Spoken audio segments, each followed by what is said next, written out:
When the sun goes down, the stars come out. From deep in the heart of Texas, it's the Star at Night. Coming to you from the Cowboys facility at the Star in Frisco. With your hosts, Kelsey Charles and David Hellman.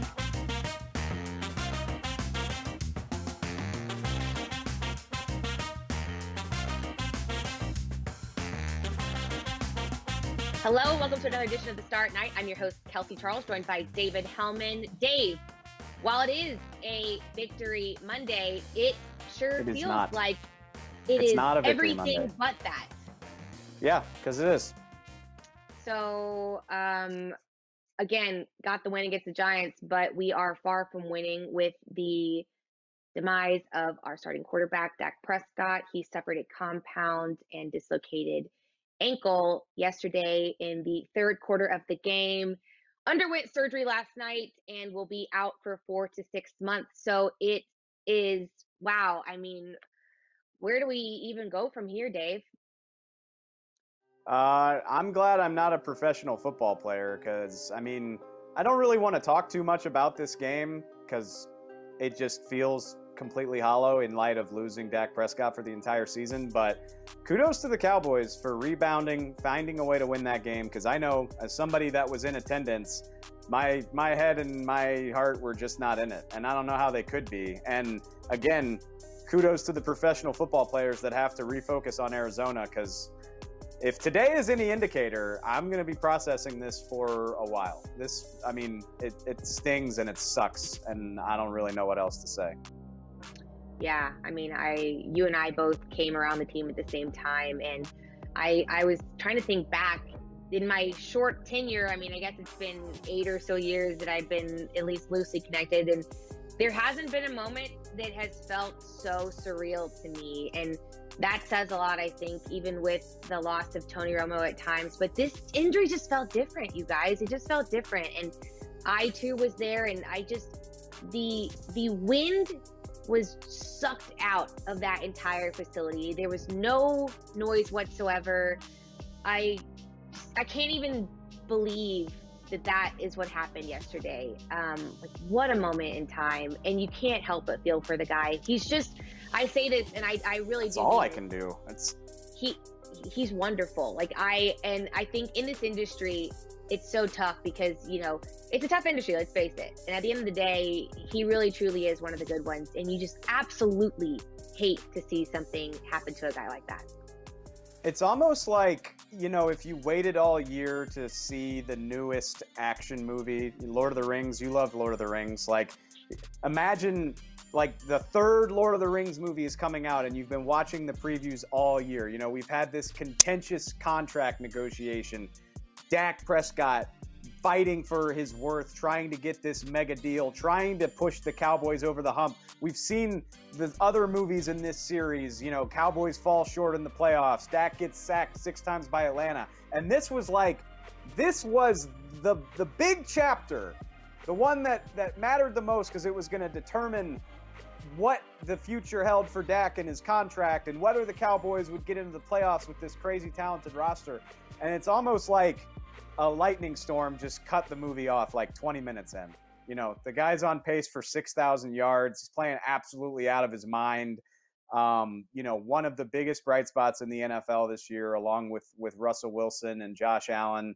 And we got to see a quarter of it. We got to see a quarter of this season. And there's very little doubt in my mind that he'll be back. Like, I'm not betting against Dak Prescott. And I would never. You know, in the long run, he will be just fine because he is made of steel. But for a guy that's already been through so much hardship in his life, it just sucks that this season was pulled out of the rug. You know, the rug was pulled out from under him so unceremoniously. And it just doesn't feel fair. Like you said, I mean, a guy that everybody in the world roots for, you know, every single person in the league got on Twitter and had something nice to say, from Patrick Mahomes to Troy Aikman to Carson Wentz. Obviously, Ezekiel Elliott, every member of the Cowboys organization has had something nice to say. But the outpouring speaks for itself. One of the genuinely good guys in the NFL, and it's just not fair that this is how his season ends. I think it's, like you said, it's very obvious watching all these players, and anyone who's ever even watched a Cowboys game, met him in person, in any semblance of capacity whatsoever, knows and understands the gravity of what he brings to the table and truly the fantastic human being he is, even despite everything that he really has been through just in his life. And I mean, especially this year, it's just, I said it before, it's a tragedy, but I think I will always remember, like you said too, watching these players run all the way across the field as he's getting put on the cart, because that's their quarterback, that's their leader. Jason Garrett walking up to him, I mean, he's sitting there right there the entire time, making sure that he's okay. I mean, it was a moment, and I hope I never ever live through something like that ever again. It was awful, and we're rooting for you. We are rooting for you. Which, as eloquent and amazing as we are, we're just a couple of outsiders, but we went ahead and got an insider with a very unique perspective onto just who Dak Prescott is, and we are going to talk to him when we get back from this break. What's up, guys? I'm Ember Garcia, and just want to invite you to check out Cowboys Break every day at 11:30 a.m. You got the boss man, Derek Eagleton. You got Nick Eman with the storytelling If These Walls Could Talk. You got David Hellman, our local LSU homer and eyebrow rubber. And then you got me, who just calls it as it is. So make sure to check us out at 11:30 a.m. on all Dallas Cowboys platforms.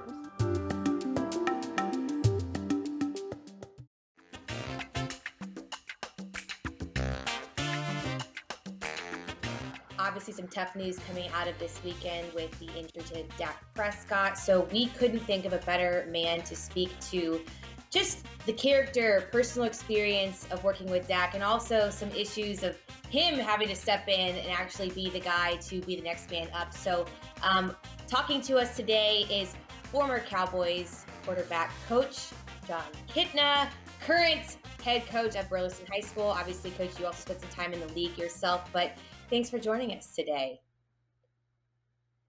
Well, thanks for having me on.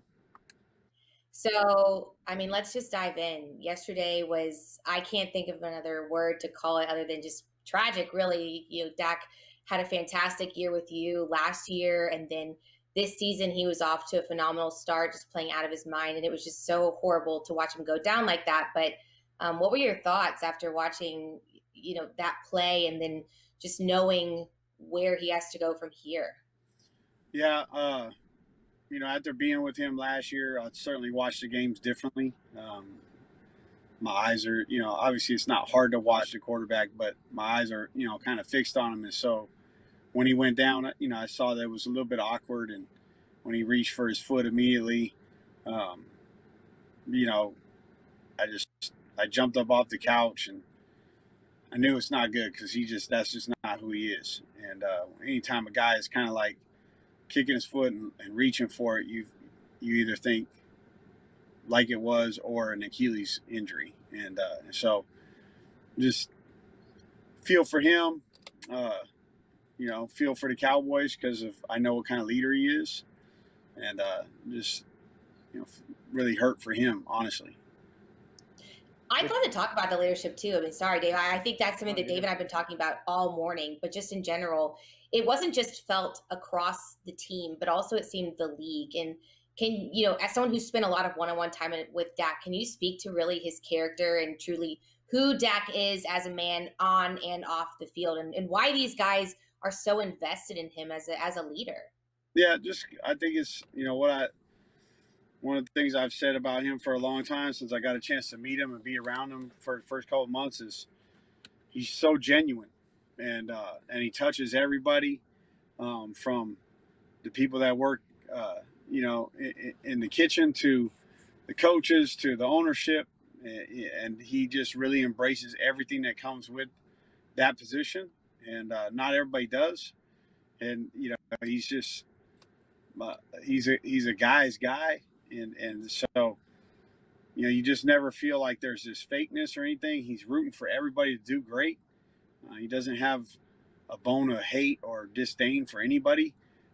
And he's just always concerned with his growth process and how he can get better. There's very few people like that in the world, honestly. John, I mean, obviously, there's been a crazy outpouring of support for Dak, and rightfully so, but the Cowboys obviously still have to play 11 football games, and I can't help but think of I don't know if you want to call it irony, but it was 10 years ago that Tony Romo got hurt in a game against the Giants, and that opened the door for you to start 9 games in that 2010 season. Did you think about that at all, or has anybody pointed that out to you before now? And what is the biggest component, for a backup quarterback to step in and have to play a lot of games like Andy Dalton? What is the most important thing to rise to that occasion? Yeah, I would say the most important thing is to be yourself. You're not going to be Dak. I wasn't going to be Tony. You have to be yourself, and that's going to be different for the team because they're used to hearing Dak's voice. I mean, I've never seen leadership like that ever in an NFL environment, and so that's going to be difficult. But he just has to be himself, and Andy's done a great job of that his whole career. Did a great job up in Cincinnati, so he's going to be just fine when it comes to that. And that was my mindset when I had to do the same thing. Have you by chance had a moment to connect with him? And again, I know you mentioned he's one of those guys that's what I've always loved about him, who he cares about, any and everyone, the little people. And if you've made any semblance of impact in his life, I feel like you're kind of invested. And I know that I personally, sent him a quick little note, and I'm sure you probably did some of the same. And just curious if you had a chance to connect. Yeah, on text, and he got back to me, but it was just, letting him know, like I have every week since I had a chance to coach him, and since then we've stayed in touch, and it goes beyond football for us. And I love him like I love one of my own kids, and he's a brother to me, and so, like I said, when he's hurting, I'm hurting. When I saw him cry, I cried, and my whole family cried, and because we have a deep love for him and his family, and want to see him do well and all that. But I know him; he ain't looking for sympathy, so he'll probably tell you, "Quit crying, let's move forward." That's a really interesting point for me, is just that you came on and coached quarterbacks for a year with the Cowboys, and obviously, I mean, if following you on Twitter, it's very obvious the bond that y'all have. And as many quarterback rooms as you've been in over your career, is that unique to have such a strong rapport with a guy in such a short period of time? Does that speak to Dak, or maybe is that more normal than I think because of how much time y'all spend together? It's probably, I would say it's fairly unique, but I don't think it's hard with Dak because, like I said, he's so genuine, and he's the same every single day. He's comfortable in his own skin, and so I like to feel like I have some of those traits. Certainly not all, but it makes it very easy to understand who he is and to really be somebody that you feel different about, because he is so genuine and transparent and vulnerable from time to time. So it wasn't hard. We appreciate you hopping on with us. I think again, like it's super fun to have you and get your unique perspective, being as someone who's been there in the league, as a player with the Cowboys, as a coach with the Cowboys, touching Dak, as you said, on and off the field. And so we appreciate your time, and we're wishing you the best of luck this year. I know you're over in Burleson, head coach of the high school there, so that you're not too far away. Like, listen, still in the family for sure. And we look forward to hanging out with you again sometime this season. Thanks a lot, guys. Appreciate it. Guys, it has been rough. We know that, but we're going to go ahead and dive into some silver linings, because I feel like that's all we can do at this point. We are going to go through top 3 reasons why the season is not over. Up next. Hey there, everybody. Kyle Yeomans here with DallasCowboys.com, and I encourage all of you Cowboys fans out there to check out Talking Cowboys. The podcast is every week live on the website and on all social platforms at 9:30 every weekday morning. We've got myself alongside Isaiah Stanback, who's actually won one of those during his playing career as a former Dallas Cowboy. He won it with the Giants, but we'll forgive him for that. We've also got Heckma Harrison along with Dallas Cowboys insider Rob Phillips. It's a ton of fun every weekday morning at 9:30. Check it out on DallasCowboys.com.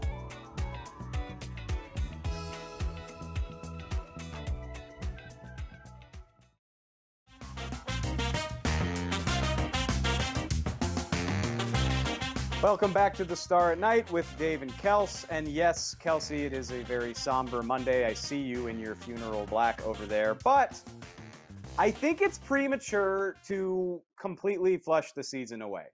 To their credit, there are several reasons why the Cowboys should feel optimistic about the rest of the season, and some of that is their doing. Number one being the presence of one Andy Dalton, a three-time Pro Bowler, easily the best backup quarterback they have had in a decade. How's that doing to help your confidence a little bit? Yeah, I mean, listen, I was obviously very deep in mourning yesterday, but I have to admit having a sufficient veteran backup quarterback to come in and make some plays. With him behind the line, the games are winnable, guys. Let's face it. And it's not going to be difficult to rack up some wins in the NFC East, or at least we hope so. We'll talk about that more in a minute. But I'm very grateful for this front office for going out and finding a veteran backup quarterback. It is showing how smart that move is right now. Moving on, if his offensive line can keep him upright, Andy Dalton has some decent weapons to work with. Maybe you saw CeeDee Lamb blow the hell up yesterday. Maybe you saw Michael Gallup dig that game out of the fire with two circus catches to move the Cowboys into field goal position. If the Cowboys can keep Andy Dalton upright, this offense just might be okay. Yeah, I mean, I'm super optimistic about this offense. That has never been a problem for me. And like you said, if this O-line can protect him, he definitely has some weapons to play with. So I feel really comfortable in terms of at least having some winnable games. And like you said, listen, CeeDee Lamb is the real deal. And Michael Gallup is showing you why you should have never slept on him in the first place. So I feel pretty good about our chances in these types of situations. And as you alluded to, let's now bring in the real cynical stuff. This team plays in the NFC Garbage East. This is an awful division. The Eagles have a longer injury report than the Cowboys do. The Washington football team, it speaks for itself, and then you saw what the New York Giants were trotting out yesterday. I think 7 wins might be able to take this thing home. So I'm not saying you should be excited today, but I am saying there's a lot of football left to play. And as bad as I feel for Dak Prescott, I will be excited to watch it play out. Until then, this has been the Star at Night with Dave and Kelsey. Thank y'all for watching, and we'll see you soon.